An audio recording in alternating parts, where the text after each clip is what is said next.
My name is Anna. I am 36 years old. I am telling this story because it still lives inside me, quietly, like a wound that never fully closed. I was married for 12 years. I believed we had something strong, something real. Every morning I woke early and made tea.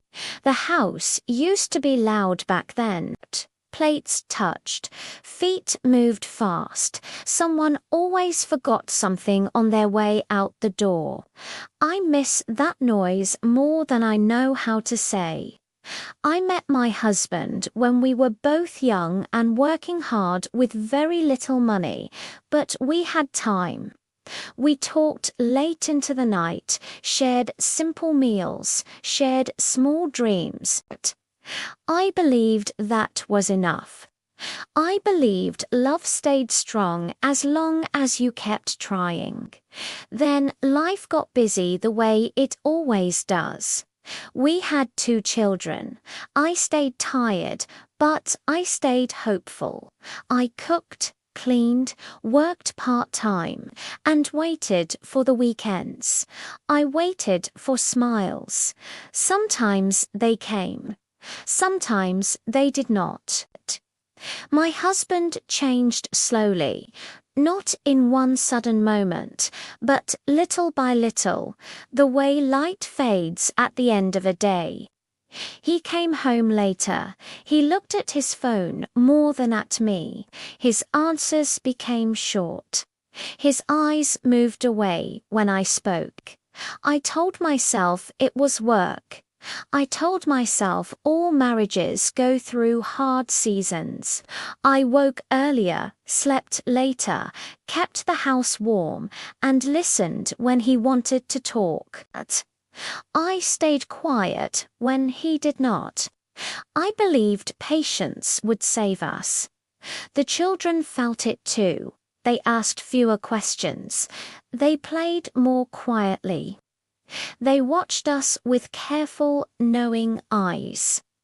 That hurt me the most. Children should not learn silence so early. They should not have to carry the weight of what adults cannot say out loud. One evening, he did not come home. I waited. I checked the clock. I checked my phone. No message, no call. The tea went cold. The children fell asleep on the couch.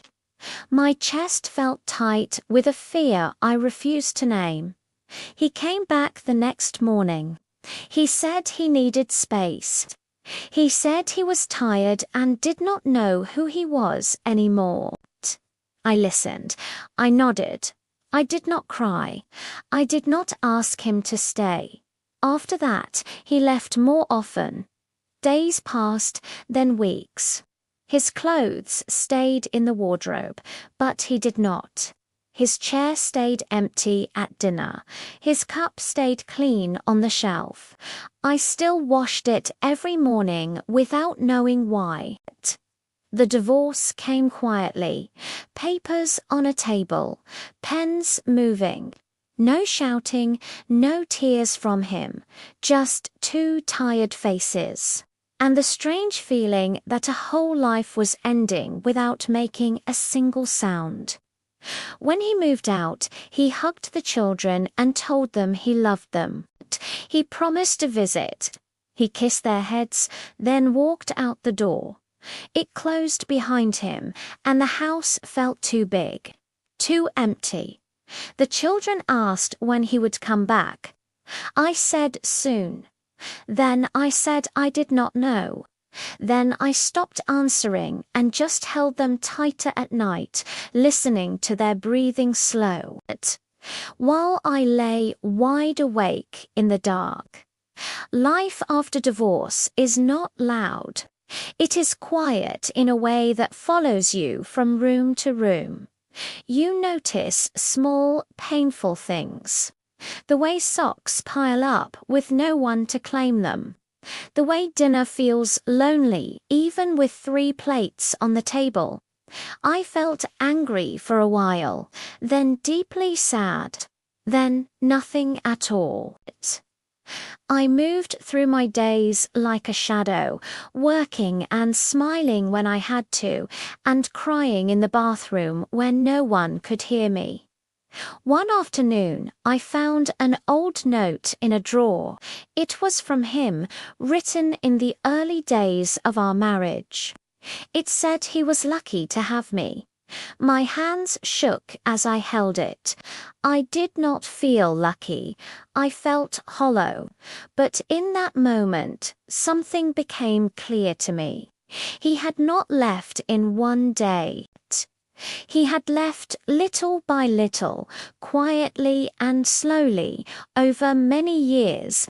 And I had stayed the whole time, holding everything together, hoping he would find his way back to us. But he was already gone, long before he walked out the door. After that, I stopped waiting. I stopped saving his cup.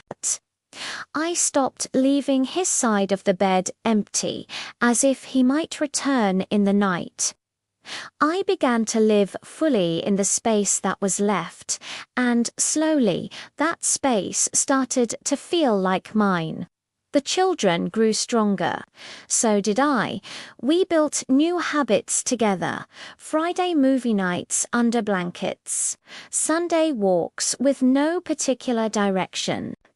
Simple food, simple laughter, and an honesty between us that felt more real than anything I had tried to protect before.